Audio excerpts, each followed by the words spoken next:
ngjitur në Vlorë ekziston Pashalimani që përmendëm me gjëve. Pashalimani u dëmtua shumë në ngjarjet e 97-s.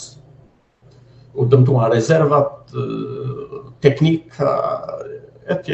Domethënë u ra në mëshirën e fatit. Megjithatë, më mbrapa filloi një farë stabilizimi me interesin e qeverisë turke, u bën disa investime, jo investime të mëdha, po u mirëmbajtë dhe u frenua shkatërrimi i infrastrukturës. Qofti uzinës, se ka patur një uzinë mekanike jashtëzakonisht të mirë, edhe i anijeve etj. Edhe një pjesë e armatimit, pati grabitje të mëdha, domethënë ran dorën e turmave, u prishën rezervat e mëdha të karburanteve, të ushqimeve, pjesëve këmbimi, këto, duke rënë në dorë të turmës çdo gjë që nuk i hynte fare në punë turmës, vetëm që duhet marrë nga magazina. Për shembull, pjesë të këmbimit që nuk përdorem në asnjë vend tjetër, i rrëmbyen e i nxuar në pazar, nuk i blente njeri. Mirë ushqimet hade që i konsumuan apo karburantet që rrëmbyen etj. Pra, psoi një dëmtim të rëndë. Megjithatë, u frenua, u filloi të marrë veten dhe ajo është, mund të kthe, sot ajo prodhon anije patrullimi, është në gjendje të prodhoj skafe për turizëm, është e ka rimarrë veten dhe mundet t'i shërbej edhe ekonomisë edhe mbrojtjes. Çfarë do thotë nëse jepet dorë Turqisë në këtë? I lihet dorë e lirë, përballë edhe kemi Greqinë dhe konfliktet e vjetra midis tyre që ata e citojnë edhe si një rreth. Konfliktet kanë ekzistuar dhe do ekzistojnë gjithnjë. Dhe Turqia është aty prezente në mënyrë të tillë për të treguar që jam unë këtu. Edhe ju të tjerët rrini larg, kuptohet.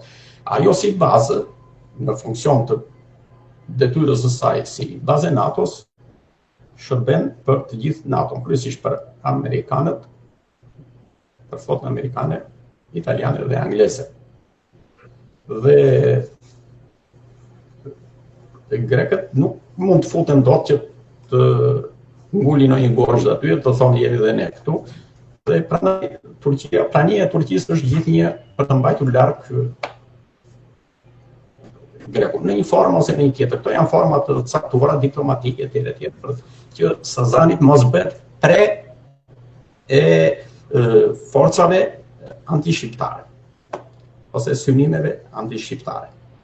Ajo në çdo kohë menjëherë mund të kthehet në gjendje të plot, plus ndihmën që ka nga komplek konfiguracioni geografik i pozicioni geostrategjik i Pashalimanit është krejt i veçantë. Nuk gjen dot tjetër në mesdhet. Porto Palermo? Kemi Porto Palermo. Porto Palermo u krijua vonë, relativisht vonë, filloi nga ndërtimi në vitin 1969, me sa kujtoj unë, vazhdoi deri nga viti 1977-78. U punua shumë, ishte një terren shumë i vështirë dhe u zgjodh atje pozicioni për shumë arsye. Arsye kryesore është që në ndecet dhe një pjesë e flotës luftarake të mos ishin të ngushtuar brenda gjirit të Vlorës, po të kishin një liri dalje më të madhe në detin Jon dhe Mesdhet.